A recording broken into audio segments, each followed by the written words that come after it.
We're starting with Vermont State Police, Burlington, Vermont. Conversation in regards to why is all this hidden information, and I'm requesting that they all be brought into the office, suspended, and properly investigated, as well as charged. I've also given my colleague, Paul Reese, the right to get information and share information. 802-463-3101. Written down. I had it written down. I wasn't at a place that I could keep it written down because my daughter's been sex trafficked and, like I said, missing.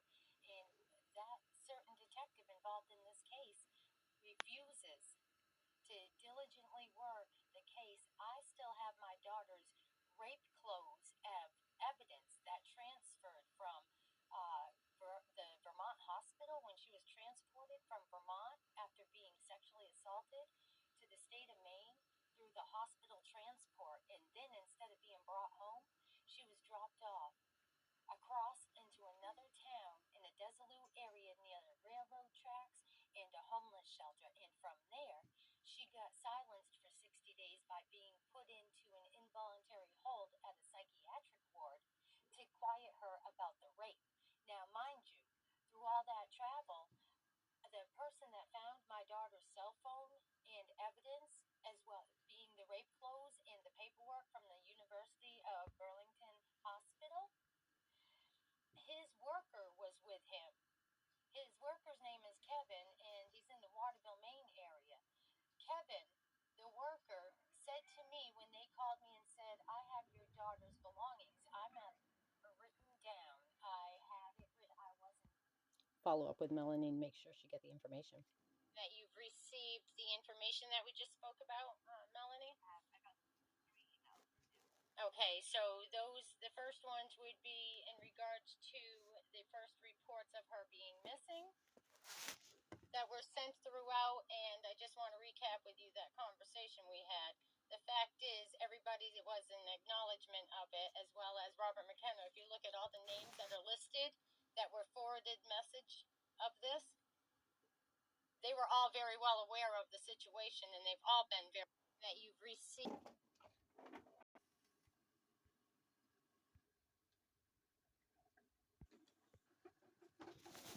So again, I'm going to request that you reach out and you get them into that office and you find out, as well as I'm requesting that Matt Birmingham, Robert McKenna, Daniel Lynch, and that detective assigned to my daughter's rape case from April 29, 2023, I want them all suspended, and I'm going to do that as a public request as well. They need to be suspended, investigated, and they need to be publicly questioned as to where all my mail and my daughter's mail went to, why we lost our homes, why her car got blown up on her way to court against Vincent Aluzzi, why Vincent Aluzzi was found in surveilling my daughter when she was on her way to a visit with my grandson. He was driving a little red car, and Holly, the lady that was supposed to be advocating for my daughter through the child services, was a witness. And she also reported it in a 4-page statement to the Vermont State Police about bruises being on my grandson, Jacoby. I have those conversations as well as copies of the reports.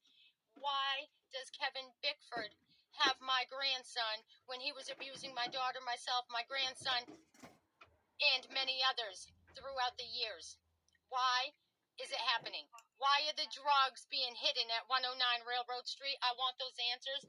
And with that being said, I am going public with that request because this conversation, as all, are recorded.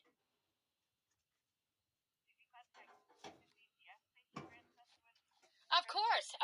The lady named Anita, the DCF worker in Newport, Vermont, I got her on audio record. I got her phone number. Okay. Did she say why they decided to face him with It's all because they don't have to say and they won't say. I've also got recorded conversations with Chris Mitchell when we had a meeting back in January 2021 before they took my grandson away and locked my daughter up involuntarily. You see, my daughter has a medical condition called Crohn's disease, and now she's developed traumatic seizures through epilepsy, and that was diagnosed here in the state of Maine back in March of 2023.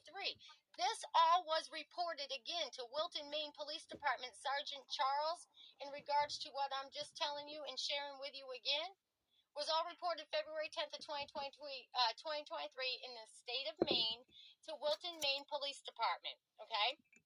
And Wait, what happened to Maine? they recused it. He said he was recusing himself from the case because he was friends with the former ex-chief of police that resigned because I requested to find out why the case against the perpetrator who beat me, raped me, and left me for dead many years ago in 2002, why his indictment charges got swept off the radar, and so did the case number, okay, out of Androscoggin. Well, it all involved our current governor, Janet Mills. She was the DA at the time, and she's a known coke dealer. That's a fact. Which her investigation back in 1889 and 90 got swept off the radar by U.S. Attorney Richard Cohen. That's all still in the news. If you Google it, Janet Mills cocaine swept off the radar. She was under investigation. She was a district attorney then, and now she's the governor for 8 years in the state of Maine. Last year, she was handing out crack pipes on the news to the homeless people. I'm not following Maine. What you're not doing is following the fact that these are all the same people involved. The fact is, the role players from Maine and Vermont are all involved in what's happened.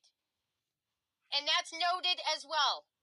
So open up those emails is my suggestion and my request, as well as I'm demanding you now, that you open those emails, you open that YouTube, and you open Justia, and you find out, as well as you call United States Postal Worker Janine in Island Pond, you call Brighton Town Office, Joel Cope, and you call in Matt Birmingham, Robert McKenna, Daniel Lynch, Jeffrey Ferrier, and that Detective Pullum, and you get them under supervised investigation as well as suspension until they're properly investigated.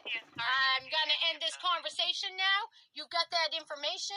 I am the taxpayer. You are the servant, and that is your duty to make sure that everybody, there's a mission statement for the Vermont, the Constitution, ×2, as well as mission statement for the Vermont State Police, public safety, and you have failed that. With that being said, he needs to go as well. So I'm going to request you all be under investigation because now that you've got the information, you're still on the phone with me and my daughter's still missing. Brianna Knights, 11/4/1992, shared with all of YouTube. Thank you, ma'am.